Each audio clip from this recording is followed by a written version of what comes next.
tentar entender a diferença. O que faz o governo do estado e a prefeitura? Quais são as funções e deveres de cada um? Como eu estava falando, quer dizer, não temos uma federação, né? Então o governo federal, ele é o grande responsável pela política econômica, né? É aí que, enfim, é o Ministério da Economia, o Banco Central, a Autoridade Monetária. Então, quando as coisas vão bem na economia, é o governo federal. Quando vão mal, o governo federal, né? Então, inflação, né? Essas coisas, desemprego, tudo é muito da macroeconomia, né? Que é regulada pela União, pelo Poder Central, né? Quando você vem para outra unidade da federação, que são os estados, né? Os governadores e tal, a responsabilidade principal, segurança, né? Então, a segurança pública é governo. Não é prefeitura. Não é prefeitura, né? É governo do estado. Nos Estados Unidos, em outros lugares, é prefeitura. Aqui é governo. Você sabe por que aqui é diferente? E eu se acho isso que é o melhor? Enfim, não dá pra gente dizer o que é melhor, né? Eu acho que você tem que ter uma integração, por exemplo, segurança do estado com a segurança federal, polícia federal, como você tem que ter integração com a guarda municipal. O fato é que o poder militar dos estados é dos governadores, né? Então a polícia militar, a polícia civil, a polícia técnico-científica é subordinada ao governador. Então a segurança é uma atividade muito direta do governo. A questão da saúde de alta complexidade, né? Então um posto de saúde é prefeitura, uma cirurgia lá no HC. Aí a cirurgia, em regra, é do estado. Ah, é? Né? É. A prefeitura pode fazer alta complexidade. Por exemplo, São Paulo é uma cidade rica, tem 28 hospitais da prefeitura, mas o estado, em regra, é que cuida da alta complexidade, né? Aqui em São Paulo. E a questão da educação, você pegar a educação, por exemplo, segundo grau, né? Primeiro, segundo, terceiro colegial, fundamental 2, né? Da quinta à nona série, mais estado, e educação infantil mais município, né? Então, a Constituição ela não crava, o município não pode cuidar do segundo grau, o estado... Você tem uma fronteira ali que o estado cuida de um pedaço da educação, o município cuida de outro, né? O estado cuida de um pedaço da saúde, o município cuida de outro. No caso da segurança militar é estado, mas o município pode ter a sua guarda municipal, como tem aqui, tem em vários lugares, né? Então, existe uma divisão de tarefas, de responsabilidade na Constituição. Mas dependendo de quem está no governo e quem está na prefeitura, isso pode ser muito conflitante ou não? Pode, às vezes você tem, enfim, eu não digo conflitante, você pode não ter colaborativo, né? De um querer ir para o lado e outro querer ir para o outro. Caso das vacinas, ser colaborativo. Por exemplo, vacinação... Então, por exemplo, quem compra vacina no Brasil? O governo federal. Eles compram. Eles compram. Então, quando a Constituição, ela delega, vamos dizer assim, responsabilidade. O presidente tem que fazer isso, o governador fazer isso, o prefeito fazer aquilo. Ela, além da responsabilidade, ela delega o dinheiro. Tá. Então, o governo federal vai viver dessa arrecadação, o governador vai viver do ICMS, o prefeito vai viver do ISS e IPTU. Então, ela dá a responsabilidade e dá o dinheiro, o imposto para você pagar. Então, hoje eu falo que o dinheiro para comprar vacina é do governo federal. Né? E aí teve, por exemplo, a confusão da vacina. Isso, eu queria entender essa confusão toda. Eu acho que diante de algo inédito que a gente viveu... Você estava no meio do furacão, certo? Estava no meio do furacão. Era o vice-governador de São Paulo, né? E secretário de governo. Então, vamos colocar esse contexto. Acontece a pandemia, uma coisa inédita, aquela bagunça, tipo, o que vai acontecer? E aí começa a ter um atrito Dória e Bolsonaro nessa coisa de vacina, lockdown. Como que vocês entenderam aquele problema e como vocês analisaram e o que vocês poderiam fazer e o que não podiam? O que era da alçada de vocês e não? Como foi algo inédito, né? Foi a primeira vez, né? A última pandemia foi em 1918, né? Não tinha Constituição, enfim, nada que a gente tem hoje. Eu falo que a gente foi mais ou menos aprendendo e dividindo tarefas na execução das coisas, né? Então, quando veio a história do vírus, eu lembro, foi uma quarta-feira de cinzas que chegou o vírus no Brasil. Março, talvez? Foi fevereiro? Foi mais ou menos... É isso? Não, final de fevereiro, 20 e poucos de fevereiro. Era quarta-feira de cinzas. Ah, é? Confirmou, o primeiro cara chegou da Itália... No Brasil? Confirmado Covid, né? A gente já montou, na época, um centro de contingência, chamou quem entendia, né? Como é que nós vamos lidar com isso. E dali a algumas semanas, já veio a ideia da quarentena. De quem? Do centro de contingência. Então, os médicos falavam. Essa é a minha dúvida. Vocês têm que esperar o governo decidir? Não. Aí você tem autonomia. Você tem autonomia para isso. Até, na época, o governo federal contestou, mas aí o Supremo falou, não. Estado e município, se tratando de saúde pública, pode fazer. Pode fazer. Aliás, você pode fazer sempre mais, nunca menos. Né? Então, se o governador mandasse fechar um segmento e o prefeito, além desse segmento, fechasse outro, ele podia. Entendi. Então, em se tratando de saúde, de vida, sim, você pode, vamos dizer assim, pecar pelo excesso, não pela falta de decisão.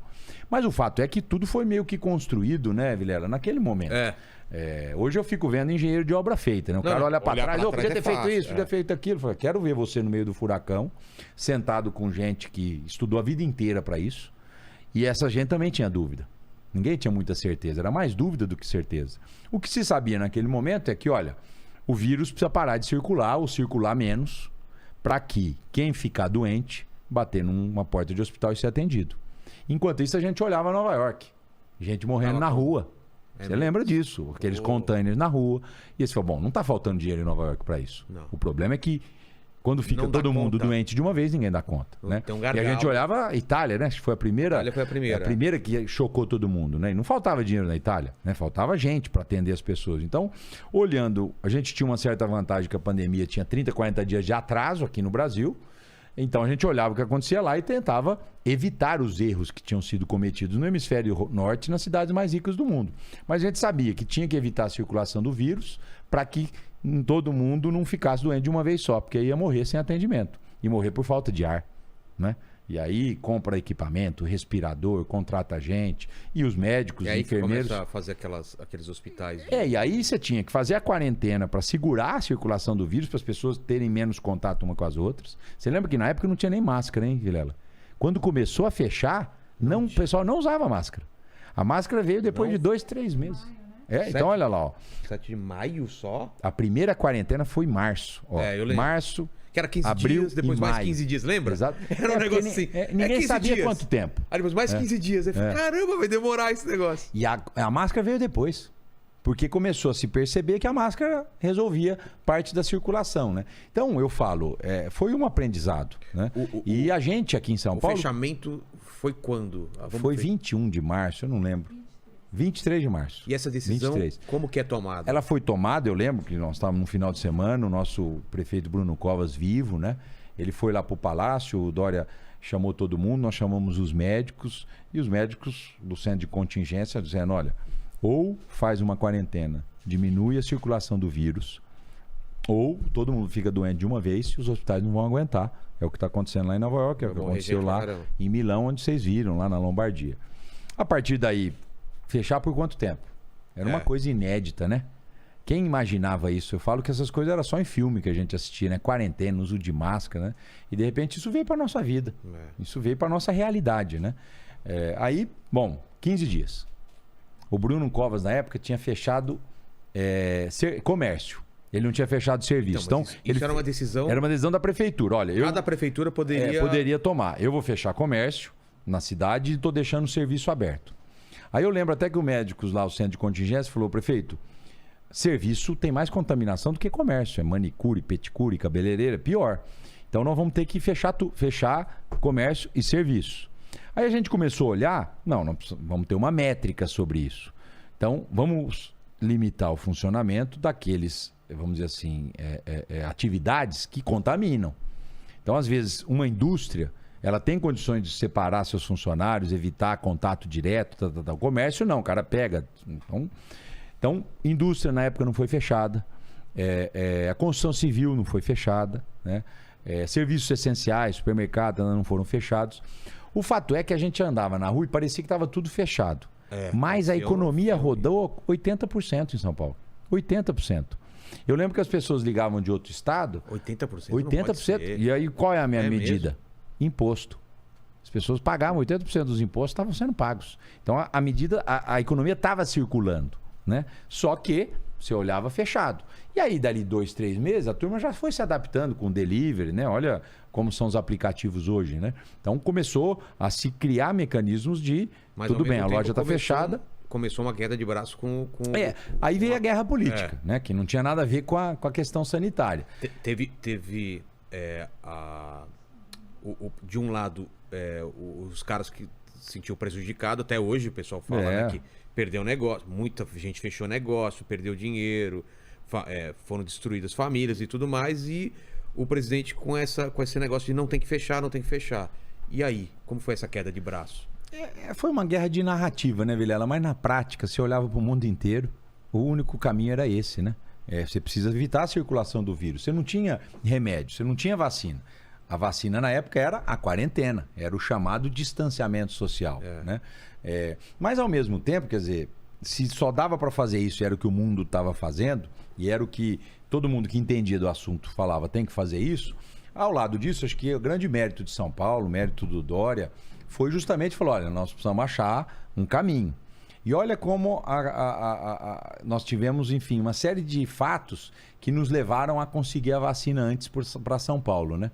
Nós tínhamos feito um escritório lá em Xangai no final de 2019, né? Quando começou essa briga do governo federal com o Bolsonaro, China, essa confusão, a gente percebeu, falou, olha, São Paulo precisa ter diálogo com o mundo inteiro, afinal de contas não queremos trazer investimento para cá, São Paulo é um país desenvolvido dentro do Brasil, né? Nós aceitamos investimento da China, que ninguém tem preconceito com isso. E aí a gente abriu um escritório lá, e nesse escritório, uma das primeiras conversas que o Butantan estava tendo, já para troca de tecnologia, era com o laboratório Sinovac. Não tinha nada a ver com o Covid, hein? Era uma troca de experiência, porque o Butantan é o maior produtor de vacinas do hemisfério sul, né? Então, tinha interesse de desenvolver novas tecnologias lá com a China. Tinha a história da vacina da dengue, que estava sendo feita aqui em São Paulo. O fato é que eles tiveram um acordo de cooperação no final de 2019 e, de repente, dali 5 meses vem a história do Covid.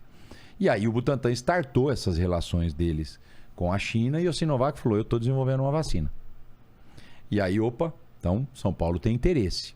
E na época o governo federal titubeava. Não, isso não vai dar certo. Vocês podiam fazer isso? Podia, tanto é que fizemos. Só que a gente fez no risco. Por quê? Por quê? Porque, primeiro, eu estou desenvolvendo uma vacina, acho que ela vai dar certo.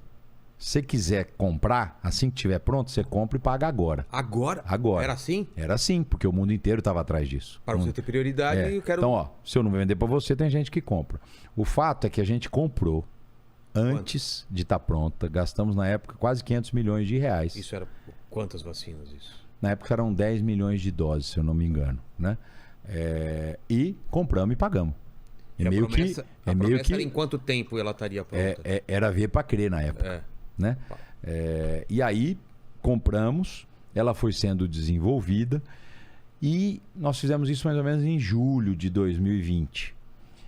Veio outubro, a gente já tinha comprovação que os testes que ela estava sendo eficaz, né? E aí a luta para a gente certificar ela na Anvisa e ao mesmo tempo comprar mais, porque o que a gente tinha comprado era uma Se cota a Anvisa que não certifica, vocês aí não podíamos aplicar, nós íamos morrer com isso. E eu diria que o Dória e o governo ia pagar na pessoa física, né? Não estavam com ação de improbidade contra todo mundo. Com certeza, né? Mas naquele momento, Vilela, não foi uma decisão fácil, mas era a única decisão possível, né? Você precisava acreditar em alguma coisa, porque não podia ficar daquele jeito. E se aparentemente não faz nada, é certeza que vai dar merda. Se faz alguma coisa, pode ser que entendi. Então era o risco. O menor risco é isso aqui. Vamos arriscar. E a vacina deu certo. E a luta foi para certificar. E o fato para encurtar essa história que é longa, né? Em 17 de janeiro, a primeira brasileira foi vacinada aqui em São Paulo, uma enfermeira negra ali do HC, a Mônica, e foi vacinada com a vacina da Sinovac e do Butantan. Mas demorou também essa certificação? Demorou sim. Demorou dezembro, era uma guerra, eu não vou comprar essa vacina não vai virar nada, da China. E a gente mostrava que, olha, é eficaz. E aí, se você lembrar, a gente começou a vacinar em janeiro, a vacina. Eu lembro que na época o Bolsonaro falou, não vou comprar. Quem manda sou eu. Eu lembro disso. Né? E dali Quando mês... Quando fala não vou comprar, significa para os outros estados ou para completar? Para os outros estados, né? Porque São Paulo Porque aí o que nós íamos fazer? Tudo bem, nós não vamos vacinar só São Paulo. Né? Nós temos dinheiro para comprar, nós vamos comprar, já compramos e vamos vacinar o paulista, né? Mas não é correto. Correto era você criar essas camadas de vacinação. Começou com os mais idosos, você lembra? Acima de 90 anos, verdade, depois de 85. E o fato é que as 100 milhões de doses que a gente depois comprou, e aí a gente revendeu para o governo federal. Que é ele que tem dinheiro para isso, não é a gente. São Paulo, por ser um estado desenvolvido, se precisasse, a gente usava para comprar vacina. Mas a gente comprou, tiramos dinheiro de outros lugares, né? Focado na pandemia. E a gente passou essas vacinas para o governo federal e aí ele distribuiu para São Paulo e para os outros estados. Eles pagaram para né? vocês? Pagaram para o Butantan. Butantan faz isso. É? Butantan produz vacina, vende, por exemplo, vacina da gripe, é tudo do Butantan. A gente produz tudo aqui em São Paulo, ali no terreno da USP, Sei. vende para o governo federal, para o Programa Nacional de Imunização.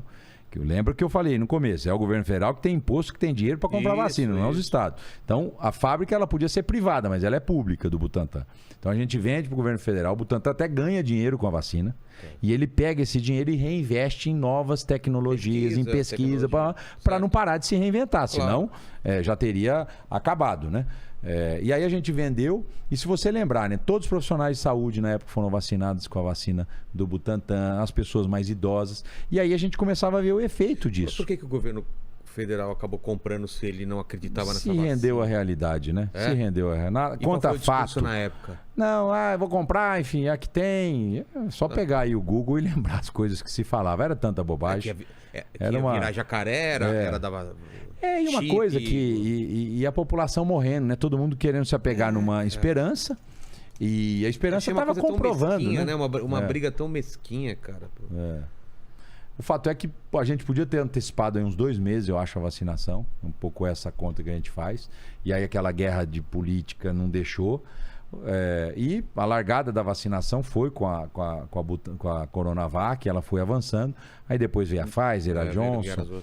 O fato é que hoje São Paulo é o estado que mais vacinou comparado com o resto do mundo. Né? Do mundo? Do mundo. É o primeiro. Porque o Brasil se nós já fôssemos tem um país, esquema de vacinação muito bom, né? Já tem, porque nós somos um país tropical. O país tropical é acostumado a vacinar. Né? Você vai lá na Europa, nos Estados Unidos, o cara não quer vacinar. Mas aqui a gente já é acostumado a vacinar pelas doenças tropicais, né?